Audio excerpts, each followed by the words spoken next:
Chapter 35. The Winter at Queen's. Anne's homesickness wore off, greatly helped in the wearing by her weekend visits home. As long as the open weather lasted, the Avonlea students went out to Carmody on the New Branch Railway every Friday night. Diana and several other Avonlea young folks were generally on hand to meet them, and they all walked over to Avonlea in a merry party. Anne thought those Friday evening gypsyings over the autumnal hills in the crisp golden air, with the home lights of Avonlea twinkling beyond, were the best and dearest hours in the whole week. Gilbert Blythe nearly always walked with Ruby Gillis and carried her satchel for her. Ruby was a very handsome young lady, now thinking herself quite as grown up as she really was. She wore her skirts as long as her mother would let her, and did her hair up in town, though she had to take it down when she went home. She had large bright blue eyes, a brilliant complexion, and a plump showy figure. She laughed a great deal, was cheerful and good-tempered, and enjoyed the pleasant things of life frankly. "But I shouldn't think she was the sort of girl Gilbert would like," whispered Jane to Anne. Anne did not think so either, but she would not have said so for the Avery scholarship. She could not help thinking, too, that it would be very pleasant to have such a friend as Gilbert to jest and chatter with, and exchange ideas about books and studies and ambitions. Gilbert had ambitions, she knew, and Ruby Gillis did not seem the sort of person with whom such could be profitably discussed. There was no silly sentiment in Anne's ideas concerning Gilbert. Boys were to her, when she thought about them at all, merely possible good comrades. If she and Gilbert had been friends, she would not have cared how many other friends he had, nor with whom he walked. She had a genius for friendship. Girl friends she had in plenty, but she had a vague consciousness that masculine friendship might also be a good thing, to round out one's conceptions of companionship, and furnish broader standpoints of judgment and comparison.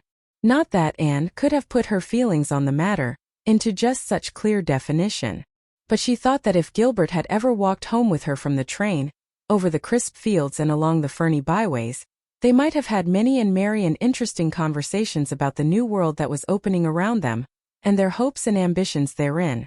Gilbert was a clever young fellow with his own thoughts about things, and a determination to get the best out of life and put the best into it. Ruby Gillis told Jane Andrews that she didn't understand half the things Gilbert Blythe said.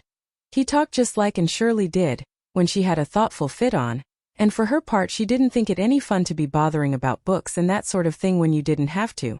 Frank Stockley had lots more dash and go, but then he wasn't half as good-looking as Gilbert, and she really couldn't decide which she liked best.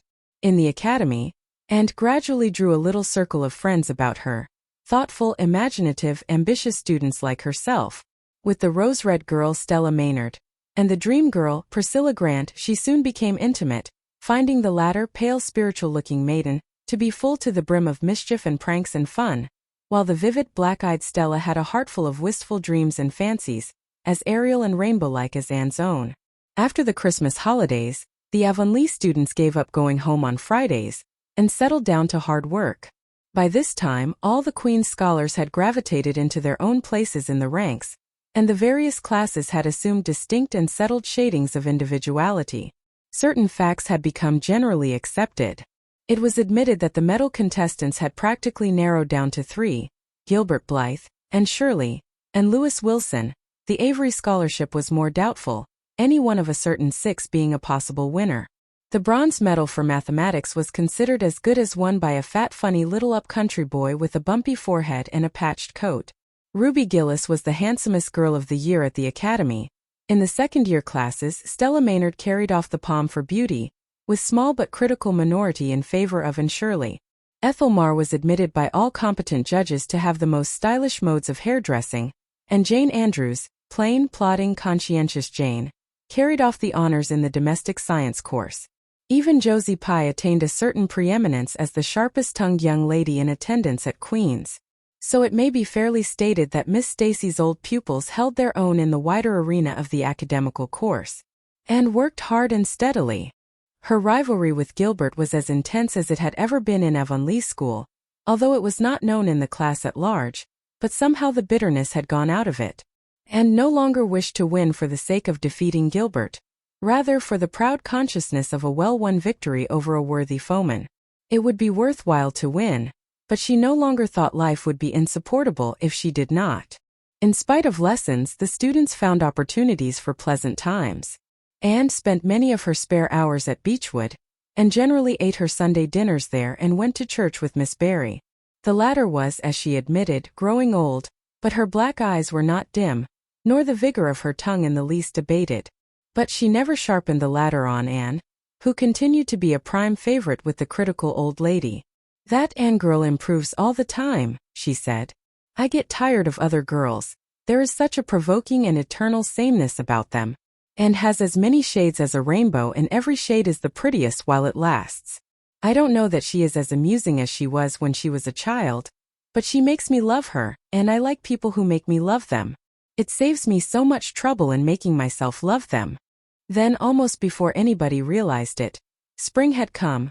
Out in Avonlea, the mayflowers were peeping pinkly out on the sere barrens where snow wreaths lingered, and the mist of green was on the woods and in the valleys. But in Charlottetown, harassed Queen's students thought and talked only of examinations.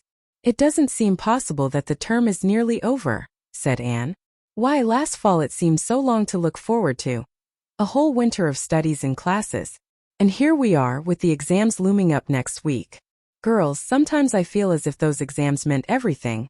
But when I look at the big buds swelling on those chestnut trees and the misty blue air at the end of the streets, they don't seem half so important."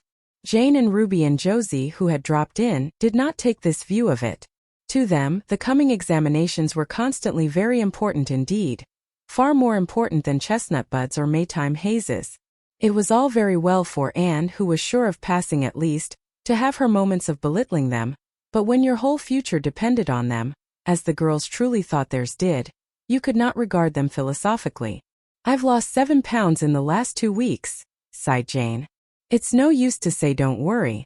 "I will worry. Worrying helps you some. It seems as if you were doing something when you're worrying. It would be dreadful if I failed to get my license after going to Queen's all winter and spending so much money." "I don't care," said Josie Pye. "If I don't pass this year, I'm coming back next. My father can afford to send me. And Frank Stockley says that Professor Tremaine said Gilbert Blythe was sure to get the medal, and that Emily Clay would likely win the Avery scholarship." "That may make me feel badly tomorrow, Josie," laughed Anne.